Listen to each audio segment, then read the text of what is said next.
I really enjoyed my time, obviously, getting to know him and have great admiration for him as a coach, as a man, as a what he is off the field and how he commands and leads the team. Okay, so you heard him, Brady, saying that he and Arians are good. Stephen A., you buying this? Not really, because let me say two things. Number one, I've never heard a bad word about Bruce Arians as a man in terms of his relationship with players and stuff like that. But number two, we can't take anything Tom Brady says seriously about somebody. Tom Brady doesn't say anything negative about anybody publicly.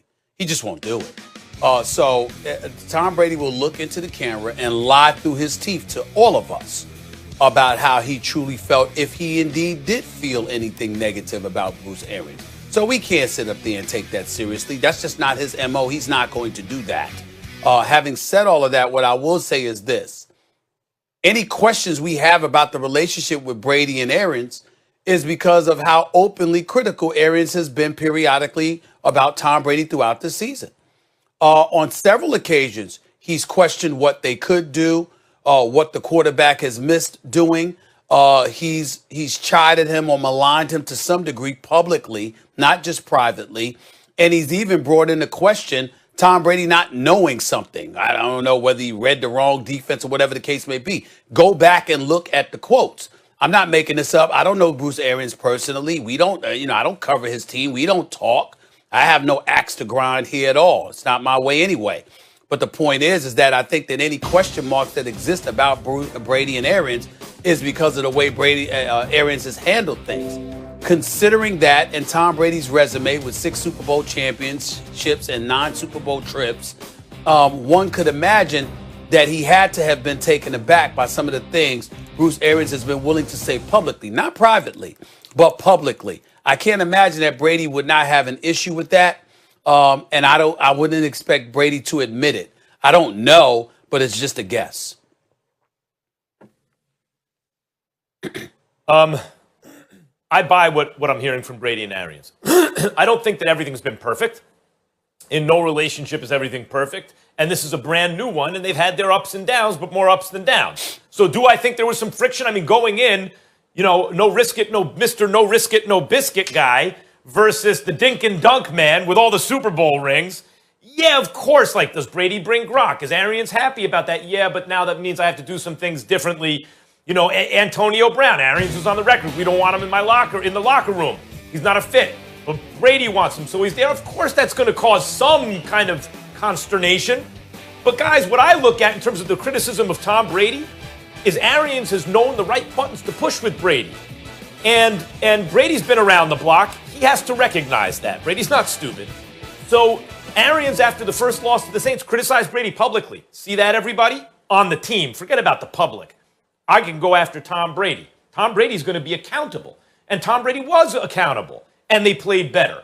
And then, when Brady really needed someone to get his back, when he forgot the number of downs, right, at the end of the loss to Chicago, Arians lied for him. And Brady then covered for Arians when he was asked directly. And I suspect it was because Arians had already said something. Brady didn't want to contradict him, right? So, and what happened? They bounced right back. And every time Arians has criticized him, Brady has seemed to respond, and so has the team. And right now, they're 8-5. Guys, Brady is having a nice season. 3-to-1 touchdown interception ratio, high middle of the pack QBR, like above average, and they're winning a lot. And Arians also has to know he's been around the block. It's a pretty good team with a nice record and some quality wins. It's not every day, it's not every season you get a season like this. And Arians has to know Brady's leadership and play has a good amount of responsibility for the fact that they're 8-5, which is a good record. So, do I think that Arians and Brady respect each other and believe the things they're saying? Yes. That doesn't mean there's no negative stuff underneath or in addition to it, but I think that they spoke the truth when they spoke about each other. Okay. I mean, listen, we don't know. I certainly don't know. What I'm saying to you is that if there was something negative to say about Bruce Arians, we would not hear it from Tom Brady.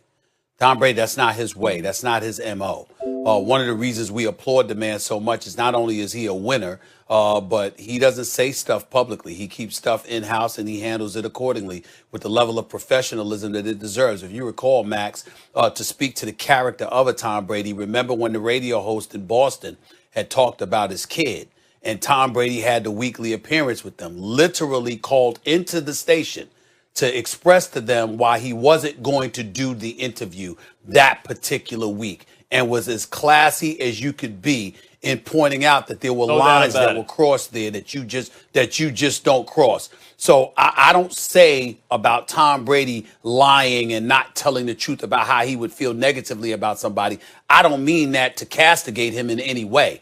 I'm speaking about his elevated level of character. This dude is class personified, and he is not going to handle business in a negative fashion publicly. That's not his way. So knowing that, I can't believe anything he really says when there's some kind of negative controversy that could be percolating, because I know we'll never hear about it from Tom Brady publicly. We know that much. Whereas in the case of Bruce Arians, when it comes to Tom Brady's play, or what he perceives as being Tom Brady's play, he's publicly chided him in ways that Bill Belichick never did. And so we have to remember that, and then move forward. It's not the end of the world, but we have to acknowledge that that's what has happened. The responsibility of a head coach is different, obviously, than the quarterback. And Arians has said Brady's received too much criticism. And he's right about that. Like, you only criticize Brady if your expectations were unrealistic coming into the season. For a 43-year-old, he's having an amazing season. And the Bucs are even outpacing what the odds makers thought they would do in terms of wins and losses right now. They're on pace to do it. When you look at the rest of their schedule, they're likely to win at least 10, maybe 11 games. When the over-under was 9.5, I believe. So Arians is speaking the truth about Brady, just as he spoke the truth when Brady would mess up and he needed to hold Brady accountable to show the team how it was going to work. And Brady, Stephen A., it's interesting. Yes, of course, he remembers that stuff with Arians. How could he not? And however he compares Arians favorably or unfavorably to Belichick, let's say, and there are lots of ways in which it's going to be unfavorable because Belichick's the greatest of all time. It's not a knock against Arians. The question is, if you lead like Tom Brady, do you have to really internalize what you're telling people? Or is he thinking, I really don't like this Arians guy, but I'm going to say something different? No, I believe, just my belief, that Brady drinks the Kool-Aid, even if it's his own Kool-Aid, pardon, and convinces himself of the things he says before he says them, or believes them in order to sell them, and in order to lead. I think those guys are telling the truth about each other right now. Mm-hmm.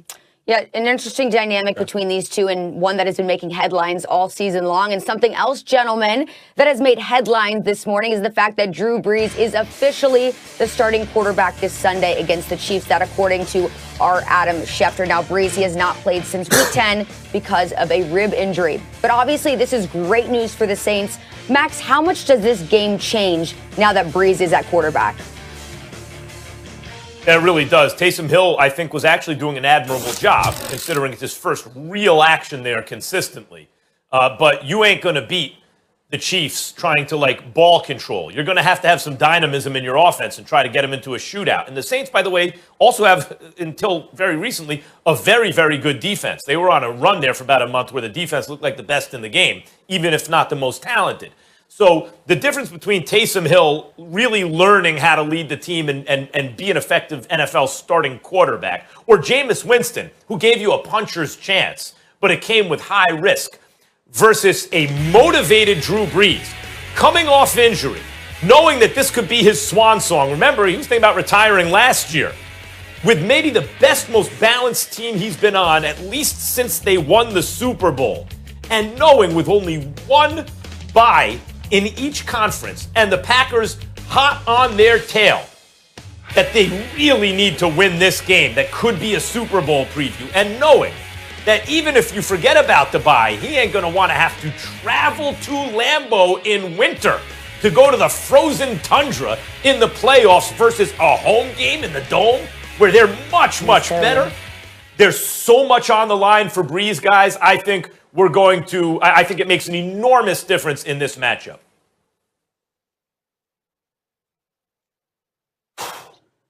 When I look at this game, I do agree with the notion that it's more difficult to prep for Taysom Hill than it is for Drew Brees, because as exceptional as Drew Brees is, he's a drop back passer. It's what he does. And literally, he's living in the pocket because he's not one who scrambles outside of the pocket too often. When you take that into consideration and you think about the maneuverability of a Taysom Hill, the way the wheels that he has on him, how he is a threat at the quarterback position to run the football and move the chains that way, it's more difficult to defend against that if you're the Kansas City Chiefs than to defend against Drew Brees. But I still say that Drew Brees, his accuracy throwing the football, his chemistry with Michael Thomas, the kind of things he can do in terms of flinging that football to the accurate level that he does, makes everybody around him more lethal, because they could just get a step and you know Drew Brees is going to get the ball to them. That is not the same with Taysom Hill. So I see this as being a game where Drew Brees definitely forces the secondary of the Kansas City Chiefs to be even more on their P's and Q's. But also, if you're Sean Payton, to keep Kansas City off balance, you can still utilize Taysom Hill in a fashion that you did for years prior to Drew Brees getting injured. I look at it as Drew Brees definitely being a significant upgrade as opposed to him being out and Kansas City strictly having to prepare for Taysom Hill. Yeah, I don't think Hill gave him I think Hill gave him the third best chance of all the quarterbacks on the roster. Again, what's the one game the Chiefs lost this season? To who? They gave up 40 points. I think number one, Drew Brees gives him the best chance. Then against the Chiefs, specifically just the Chiefs, Jameis gives him the second best chance because he gives you a puncher's chance at least. He'll throw the ball down the field, and then Taysom Hill. I don't think you beat the Chiefs with ball control. I don't think yes, you want to keep Mahomes off the field, but when you look at the games they've lost in recent years, high-scoring games, 40 points to the Raiders. What was it, 40-32 or something like that? And even the rematch that was tough was a high-scoring game. You want, in fact, counterintuitively, to get into a high-scoring shootout with the Chiefs, not because you're likely to win. You're likely to lose, but you're more likely to win than if you just try to ball control them. This ain't a team you're going to be able to ball control to defeat. I feel you on that, Max Kellerman, but I think that I would buy that argument if Jameis Winston got some time this year. But to not having played this year and then to put him in there against the Kansas City Chiefs and to say that would be a better shot than Taysom Hill, I do not agree with that at all. I could see Jameis Winston throwing a couple of picks relatively early and then it being a blowout before we had a chance to pass gas or something. I mean, I can't see it. I wouldn't see it that way at all. I definitely think that Drew Brees is Drew Brees, and Taysom Hill, you utilize him that way, and you make them a two-headed monster for the purposes of going up against the Kansas City Chiefs. I think that's how you would do that. I do not believe that Jameis Winston would give them a better chance in this particular contest. By the way, but because it's going to be Drew Brees, backup quarterback at this point. But because it's going to be Drew Brees, I'm sorry, Charlie. I was just going to say, because it's going to be Drew Brees, the whole idea of the yards per attempt was so low this year. But again, no Emmanuel Sanders. With Michael Thomas and Emmanuel Sanders and Kamara and the defense playing the way it does. And by the way, a nice long rest for Brees as he was recovering from the ribs and the lung. I expect the yards per attempt to be much different down the stretch heading into the playoffs from Drew Brees. All right, well, we only have a couple minutes left, but let's talk about one last game on the docket for this weekend. We have Russell Wilson and the Seahawks taking on Washington. Now, Dwayne Haskins has been getting first-team reps this week, and he does look at this point to be the starter. So, Max, who needs a bigger game? Is it Wilson or is it Haskins? Actually, Russell Wilson, believe it or not. I'll leave Haskins to you, Stephen A., but he ain't going to change his whole world with one game. It's not like he's suddenly going to be, he's not a bust. He's doing great. It's going to be a long process, it looks like, for Haskins. But Russell Wilson's been trending the wrong way. And the Seahawks are extremely dependent upon his play. When both you and I say we like them against the Rams in the playoffs, we're talking about the X factor of Russell Wilson. He's never won an MVP. They rely on him to win shootouts, and early in the season he was doing it. And to re-enter that MVP race and reestablish the Seahawks as real title contenders, he's got